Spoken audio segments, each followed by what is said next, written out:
આપણે 1976માં 1976માં જમીન લીધી અને 1977માં આપણે શ્રમયજ્ઞ ચાલુ કરેલા.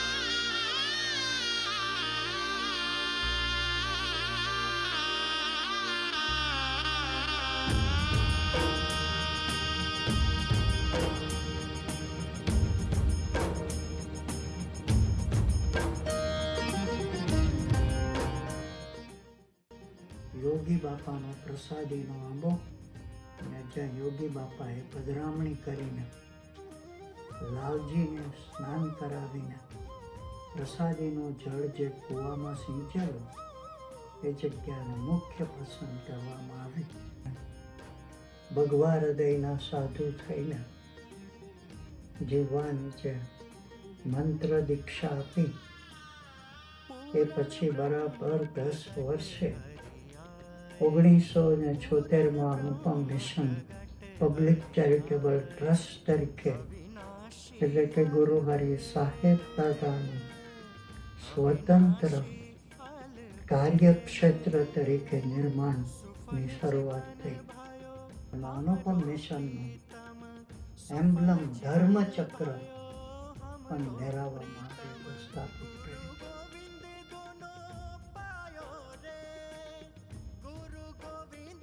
મિશનની સ્થાપના થઈ અને ટ્રસ્ટ રચાયું. ત્યારબાદ પહેલી મિટિંગના ઠરાવમાં જે ભાઈઓ ટ્રસ્ટી મંડળમાં હતા એ બધા સહીઓ કરે છે. વીએસ સહી કરે છે, રતિકાકા સહી કરે છે, બેરિસ્ટર સાહેબ સહી કરે છે, શાંતિબી સહી કરે છે. આ અનુપમ સહીઓ થઈ છે. થોડું વાત ત્યાંથી સહિત બધા બનેલા હતા અને બધાને બધી ઓપોર્ચ્યુનિટી બી હતી, તકો બી હતી. અને તે ઘડી વિદેશ જવાના ચાન્સીસ બી અતિશય હતા ભણવા જવા માટેના. માહોલ આમ કંઈક કરવાનો આમ એ વાતાવરણનો માહોલ બહુ જુદો હતો. ભગવાનની દયાથી અત્યારે પણ જળવાઈ ગયો છે. અને 1977માં આપણે શ્રમયજ્ઞ ચાલુ કરેલા અને પ્લાન્ટેશન કરવાનું હતું. ત્યારે આંબા વવાયા, એને પાણી પીવડાવવાનું કામ ચાલે છે. આ શાંતિદાદા જુઓ એ ફર્ટિલાઇઝર નાખી રાખે. ફર્ટિલાઇઝર નહીં, આંબા વાવીએ અને એને કે ઉધઈ ના ખાઈ જાય એની દવા મૂકતા જાય છે શાંતિદાદા. ભાઈ સાહેબ દાદા, દિલીપભાઈ, હું પોતે જ હતો ત્યારે સાહેબ દાદાની સાથે શ્રમયજ્ઞમાં બધા ભાઈઓ હતા. આ BS પટેલ સાહેબ છે, એમના માર્ગદર્શન પ્રમાણે આ પ્લાન્ટેશનનું કામ ચાલતું હતું.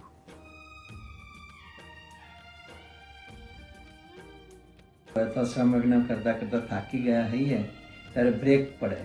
તે દરમિયાન બધા માથે જે પેલો ગરમી લાગે એટલે માથે ભીનો રૂમાલ બાંધીને બધા પેલા આંબા નીચે બેસીને બધા ફ્રૂટ છે, પછી એવો કંઈક આરામથી શાંતિથી બધા બેઠા હોય, સૂતા હોય, એવું આનંદ એકદમ પ્રેમથી બધા જ એકબીજાની જોડે સમૂહમાં બેસીને આનંદ કરતા.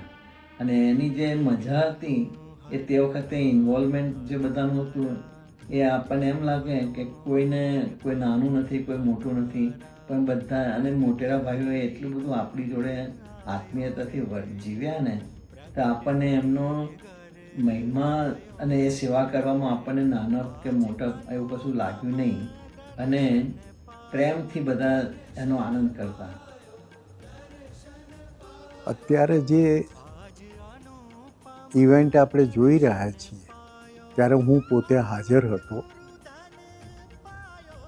પપ્પાજી આગળ આ જમીન લીધી ત્યાર પછી એનું ડેવલપમેન્ટ થયું અને નામ આપવાનો સમય આવ્યો ત્યારે શાંતિદાદા પપ્પાજી પાસે ગયા કે પપ્પાજી આનું નામ શું રાખીએ.